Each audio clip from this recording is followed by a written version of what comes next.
Morning students, now we have started our today's class in the subject of geography, and as you know we learned the chapter geography as a discipline, which is the part of the book Fundamentals of Human Geography, and it is like a introductory chapter in the subject of geography. It is give you an introduction and explain the importance of the subject of geography, why it is very important in the part of social science subjects. So it is our second lecture, and now we have moved to our next part of this chapter, and there are a very important term which is areal differentiations. What is areal differentiations and why it is included in the subject of geography? It means the regional variation. In the second meanings of areal differentiation is the regional variation. As you know, there are lots of differentiations between landscape. When we look about physical features of earth, so we look, there are lots of differentiations, and in previous lectures we learned the physiographic divisions of India, and particularly the whole world's physical features are differentiate to 6 part,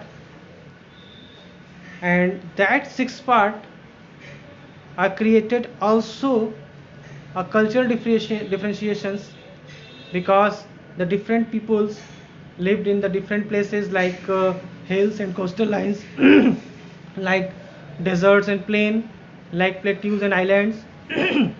So they are create their own landscapes culture. It means they create their own specific cultures to the help of their specific landmass. Like if the particular regions like an hilly region, so there are different cultures of an plain regions area. That is a cause of areal differentiations, that is counted in the two manners, one first physical and second cultural.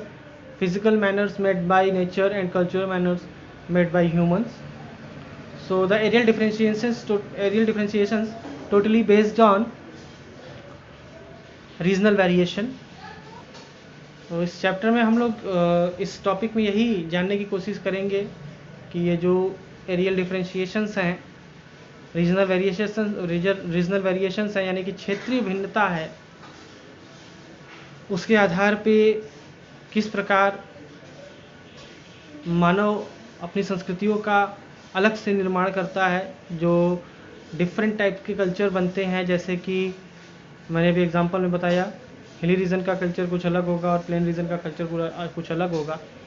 कुछ examples book में भी दिए हुए हैं, उस पर भी हम चर्चा करेंगे. और जैसे आप देखिए, cropping patterns differ from region to region. As a phenomenon, is related to variations in soils, climates, demand in the market, capacity of the farmers to invest their technological inputs available to him. Thus, the concern of geography it is to find out the causal relationship between any two phenomenon or between more than one phenomenon. तो जाहिर सी बात है कि ये जो क्षेत्रीय विभिन्नता, जैसे हम अगर फसल को ही लें तो अलग अलग जगहों पे अलग अलग फसल यानी क्रॉप्स जो हैं हमें मिलते हैं. जैसे अगर हम साउथ में देखें तो वहाँ पे कॉफ़ी वगैरह ज़्यादा मिलता है, वहाँ के प्लांटेशन अलग होते हैं. वहीं प्लेन एरिया में देखें तो यहाँ पे वीट, राइस, इन क्रॉप्स का वेरिएशन हमको मिलता है.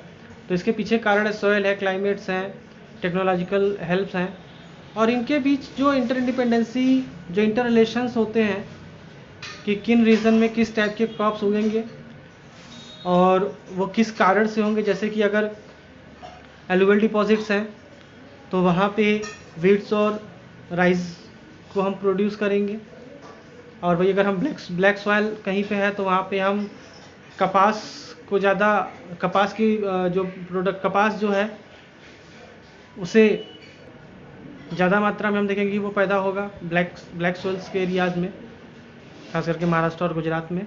तो ये जो डिफ्रेंशिएशंस हैं, इसी के बीच का जो इंटर रिलेशन है, उसी को हम ज्योग्राफी में जानने की कोशिश करते हैं। एज ए जियोग्राफर हम इसे काज एंड रिफ्लेक्ट यानी कि effect, cause and effect, reflect नहीं, इफ़ेक्ट, काज एंड इफ़ेक्ट यानी कि क्या कारण है और उसका क्या प्रभाव पड़ा, इसके रिलेशन के बारे में एज ए जियोग्राफर हम जानने की कोशिश करते हैं। जैसे कि किस कारण से एलुवियल सॉइल में राइस प्रोड्यूस हो रहे हैं और ब्लैक सॉइल में कपास प्रोड्यूस हो रहे हैं। कपास यानी कि कॉटन आप जानते ही होंगे। इसके बाद हम देखें तो हमारा जो नेक्स्ट टॉपिक है वो है geography as a integrating discipline, यानी कि एक समस्त जितने भी सब्जेक्ट्स हैं उनको एक इंटीग्रेट करता है जियोग्राफी।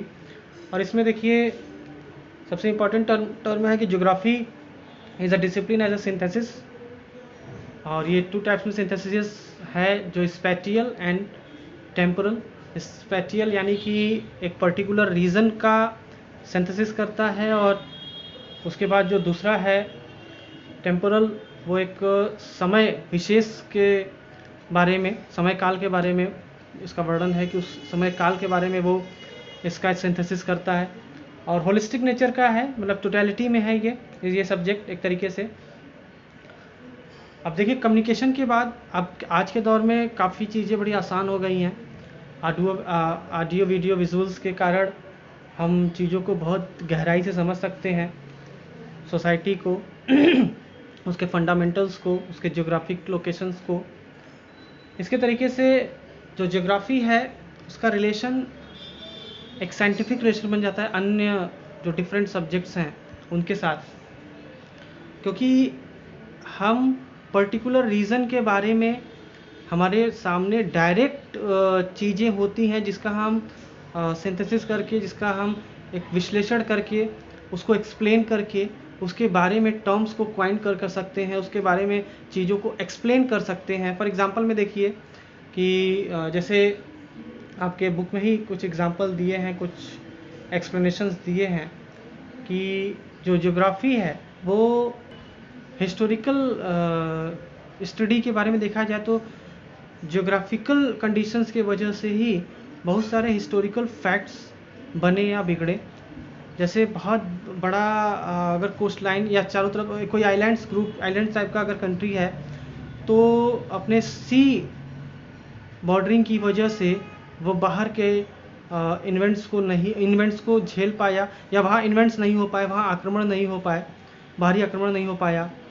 इंडिया के टर्म में देखिए तो नॉर्थ साइड से हमारी तरफ कभी आक्रमण नहीं हुआ, क्योंकि वहाँ पे हमारे नॉर्थ साइड में बहुत बड़े और काफ़ी विस्तृत, काफ़ी दूरी तक फैले जो माउंटेन रेंज हैं।